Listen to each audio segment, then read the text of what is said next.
The snail's left eyestalk pulses with bands of green and yellow so bright they seem lit from within. It twitches, not the slow retraction of a snail sensing danger, but a sharp, rhythmic spasm, like a caterpillar inching along a stem. The snail climbs up into open air, towards sunlight that should send it burrowing into damp earth. Its right eye still works, still registers the blinding threat above, but the signal goes nowhere. The snail's body ignores its own alarm. The thing inside the eyestalk is not a growth. It is Leucochloridium paradoxum, a flatworm whose broodsac has eaten the tentacle from within, replacing muscle and nerve with a throbbing sack of larvae wrapped in caterpillar colors. The snail's eye is gone. The optic nerve is severed. And still the snail climbs, waving this counterfeit insect toward the canopy where birds wait. The flatworm has no brain, no neurons to speak of, just a ribbon of cells that has sculpted flesh into a lure and rewired a snail's deepest instincts to deliver it. How does something with no mind pull strings it cannot even see? The snail doesn't notice the dropping to it. The speck is just moisture on a leaf, something to rasp up with its toothy tongue. But inside that fleck of bird waste are eggs. Leucochloridium eggs, microscopic, waiting. The snail swallows them without breaking stride. In the warm wet of its gut, the eggs split open. Out come Myrissidia, tiny swimming larvae built for one job: penetration. They drill through the intestinal wall, shedding their swimming gear as they go, and slip into the body cavity. Then the real transformation begins. Each Myrissidium reorganizes into a sporocyst, a hollow branching tube. It starts to grow. Not slowly, aggressively, the sporocysts multiply, sending tendrils through organs, threading along nerves, spreading like an invasive root system through the snail's living body. But this isn't random colonization. The parasite isn't lost. Every branching tube is reaching for the same destination, the eye stalks. And once they arrive, they'll start building something the snail never agreed to carry. Inside the snail's tentacle, the sporocyst forks. Thin tubes push through the eye stalk's canal, shoving nerves and muscle aside, and at the tip they balloon into a broodsac.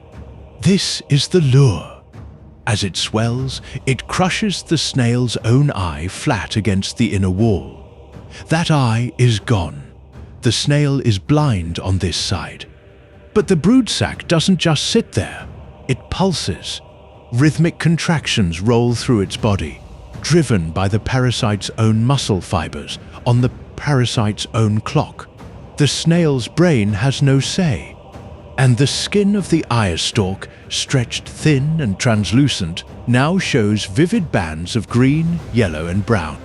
The whole tentacle has become a wriggling, brightly colored worm. To a bird scanning the vegetation, this is unmistakable. A caterpillar, exposed and vulnerable, begging to be eaten. The decoy is perfect, and it will be completely useless unless the snail climbs into the light. A healthy amber snail hugs the damp underside of leaves, avoiding brightness at all costs. Its entire existence is built around staying hidden.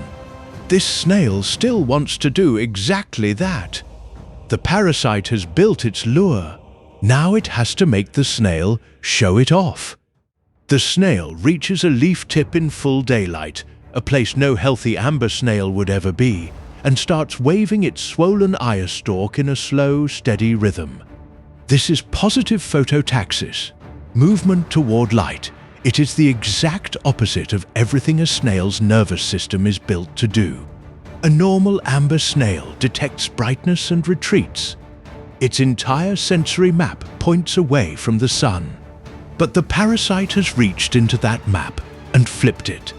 The snail now crawls deliberately toward the brightest patch of sky it can find, climbs to the most exposed perch available, and then performs. The grotesque, pulsating eye stalk waves back and forth like a signal flag, green and yellow bands catching the light. Every muscle involved in this display still belongs to the snail. Every neuron firing to coordinate the climb is a snail neuron. And yet the impulse driving them is not the snail's own. A brainless flatworm, a cluster of reproductive tissue with no central nervous system of its own, has reprogrammed the host's entire sensory motor loop. The biochemical mechanism that makes this possible, the molecule or cascade that can flip a deeply hardwired instinct into its mirror image, remains completely unknown. But one trick isn't enough. The broodsac pulses in a steady, caterpillar-like rhythm, green bands flashing, while the snail angles its stalk toward the brightest patch of sky. Timing is everything. Birds hunt by pattern recognition. A twitch too fast or too slow reads as wrong, and the bird moves on. The color bands must also cut hard against the foliage behind them, or the whole display dissolves into background noise. And the climb itself has to happen when birds are actually hunting during daylight hours, when insectivorous species are scanning leaves for movement. Wesenberg Lund, watching infected snails in Danish marshes over a century ago, noted how these three elements, rhythm, color, and timing, converged in a single animal. A snail that had spent its entire life hiding from light was now performing a coordinated visual lure aimed at the very predators it once fled. Three separate systems rewired. No brain required by the flatworm, just a molecular scalpel refined across millions of generations, slicing into circuits the parasite itself cannot possibly understand.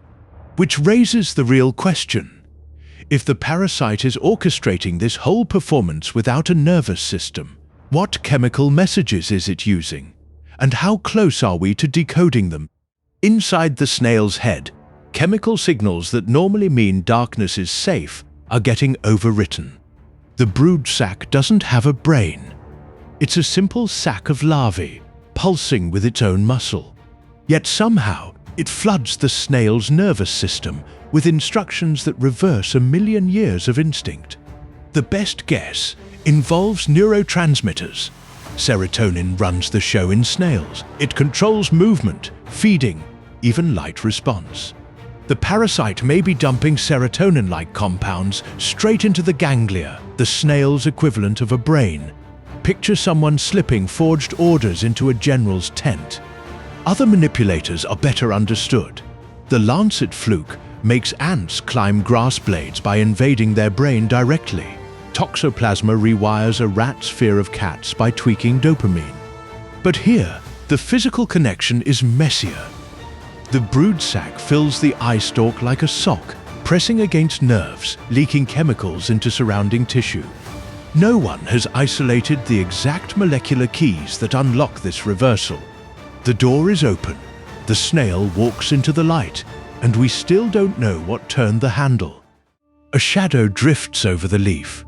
A bird tilts its head, and the snail's eyestalk pulses with a lie it cannot resist.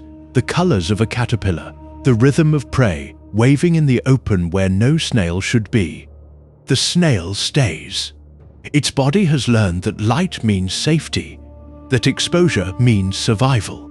The bird pecks once. The broodsac tears free, cercoraria and all swallowed before the snail's nervous system even registers the wound. Inside the bird, the flatworm finds its true home. It matures, mates, and within days, eggs slip out with the droppings scattered across wet leaves. The snail withdraws into its shell, eyestalk gone, a raw socket where the parasite's puppet show played. But it does not die. Over weeks, the wound seals. A pale nub emerges, then lengthens. New nerves knit together. The tentacle regrows, a blank canvas waiting. The snail crawls on, slower now, alive, but the eggs are already on the grass. The cycle has no final chapter, only the next snail raising its head toward a shadow it was taught to love. The bird digests its meal, and the flatworm matures in the warm dark of its gut. Days later, Eggs slip out with the droppings, scattered across leaves wet with morning dew. A snail grazing on that vegetation swallows them, and the nightmare begins again. The snail that lost its eyestalk does not die. The wound seals, a pale nub lengthens, new nerves knit together. It moves on, slower, alive, but the eggs are already on the grass. The cycle has no final chapter, only the next snail raising its head toward a shadow it was taught to love. Whether the snail remembers anything of what happened is a question no one can answer. Whether it is truly free is another, because the flatworm didn't just take its eye, it took its will. How a creature with no brain of its own rewired the snail's deepest instincts remains one of the quiet frontiers of biology. Somewhere in the chemical whispers between parasite and host is a mechanism we still cannot explain. The snail crawls across a damp leaf toward the safety of shade. Eyestalks reduced to healing stumps. Above, a bird vanishes into the canopy. And on the leaf beneath the snail, a fleck of white glimmers in the fading light. New eggs waiting.